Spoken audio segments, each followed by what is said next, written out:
3 more parent functions, and we'll end our discussion here on domain and range just on the graphs themselves. This next parent function is y equal to 1 over x squared. The same conversation goes along with this one as the reciprocal function that we just looked at in the previous video. You can notice that in this case, everything is possible for my x values or my domain values except for 0. It would be a problem area looking at this equation. Therefore, it's a problem area when we talk about the graph, so therefore we do not use 0 in the domain. We would want everything but 0 in the domain, so we do negative infinity to 0, parentheses, union with 0 to positive infinity. The range is going to start at 0, but not include it, because this fraction will never be equal to 0, and go to positive infinity, because even when we plug in negative values for the x, because we're squaring it, it will always output positive values. The next one is y equal the cube root of x. You can see left to right, the domain is just negative infinity, up and down. This is going to get higher and higher as it goes out, so that would be negative infinity to infinity as well. The last one is y equals the square root of x. And in y equal the square root of x, you can see that we're only existing in the first quadrant. We're only working with input values of positive, output values of positive. So my domain is going to start at 0, bracket on both of them, and go to positive infinity. This is because we cannot have negatives underneath that square root. That creates complex numbers, which we cannot graph on the real number line. So therefore, the problem areas that would exist with the square root of x would be if we have negatives underneath there, that would adjust our domain. All this being said about parent functions is so that we're able to understand what is going on with domain in equations and not have to run to a graph and look and stare for problem areas. So let's look at part B examples. Number 1, find the domain of the function f of x equals x squared minus 1. Well, x squared minus 1's parent is y equals x squared. It looks something like a U shape. And domain, looking at the previous page of notes, we see on a quadratic, it's just negative infinity to infinity. There is no x values that would cause problems. Typically, quotient functions, division by 0, square roots of negatives, stuff like that would be your problem areas you're looking for. The next one, find the domain of the function f of x equal to 5 minus x plus x cubed. You see that its parent function would be y equals x cubed, which looks something like this. And according to page 4 of these notes, you can see that that domain would just be negative infinity to infinity. So kind of straightforward with the first example. The third one is where we're going to have a problem. This is related to a quotient function. So you can see that we're going to have division, and we can never have division by 0. So for this one, I would say 2 minus x equal to 0. When does the bottom give me 0? Solve this out for x, and I get 2 to be equal to x.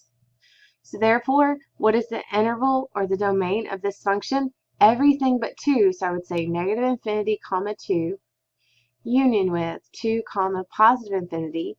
You'll notice I'm going to use parentheses here by these 2's because I don't want to include them. I'm basically jumping over that value of 2. Everything else will work. The next example goes along with it as well.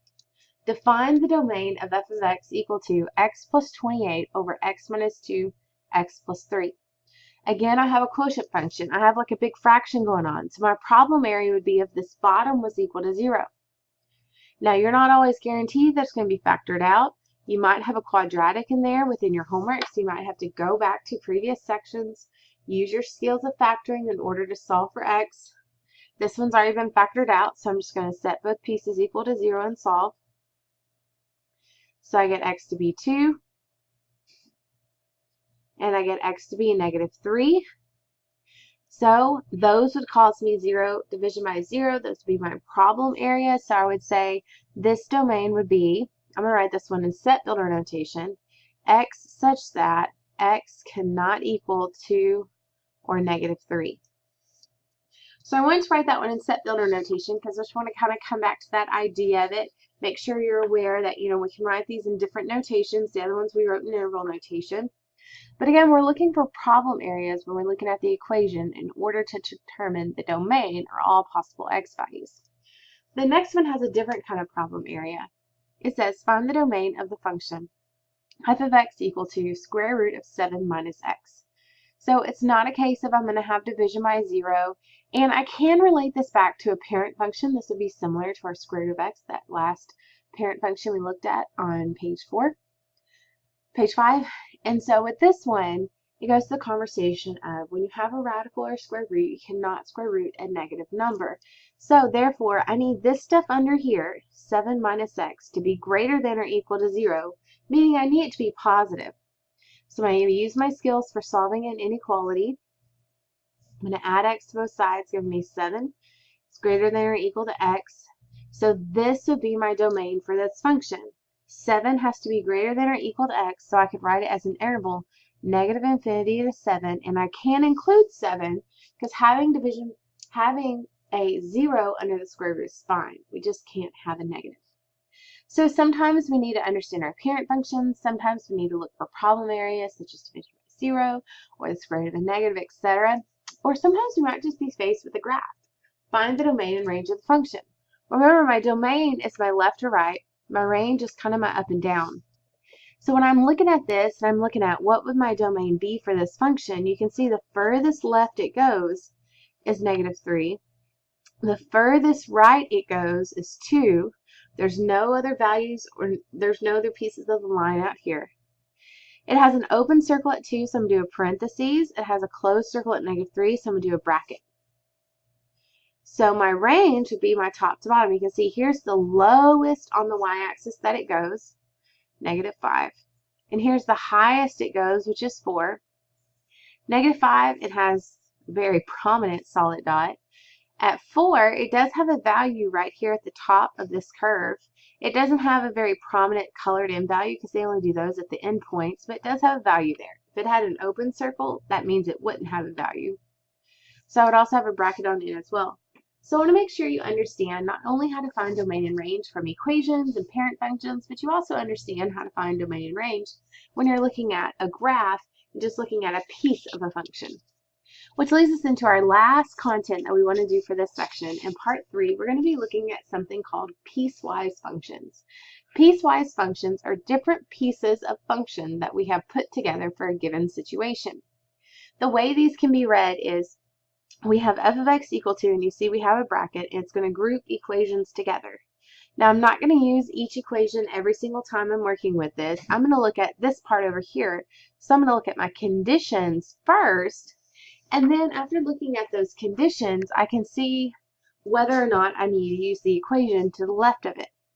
So let's just kind of play with the piecewise function and see if we can calculate some values. This says find f of -1. So that means this is my x value. And so I'm going to go to my conditions first and figure out where to plug in that -1. Well, -1 would be less than 0.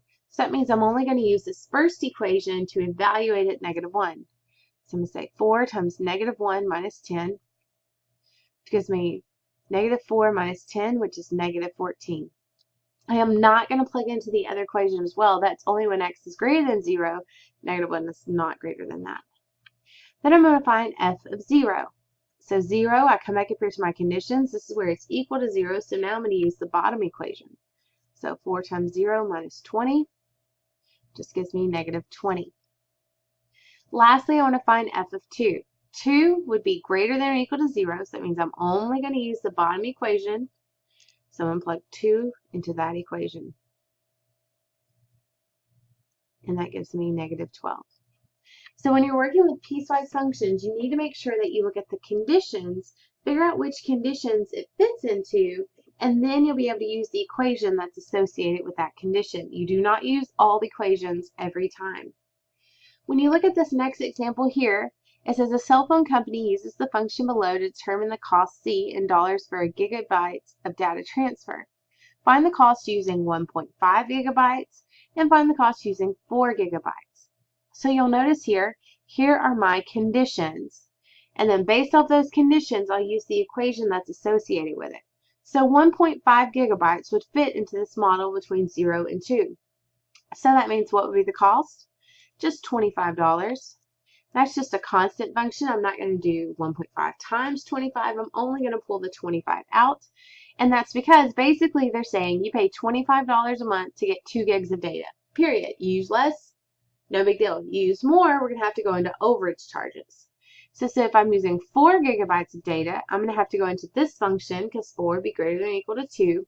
So I'm going to have to plug into this equation. 25 plus 10 times 4 minus 2. So you can see that cost for the first 2 gigabytes is there. Then we're adding in our overage charge here. So 4 minus 2 would be 2. 2 times 10 would be 20. And so it would be $45 if we went to 4 gigabytes. And so I wanted to do this equation here because I don't want the words of the equation and all the words around it to freak you out by any means. It's just a matter of evaluating like you're doing here, but it just put an example of how this equation was created. I also wanted to do this problem because these constant functions of 25 is what tend to trip students up.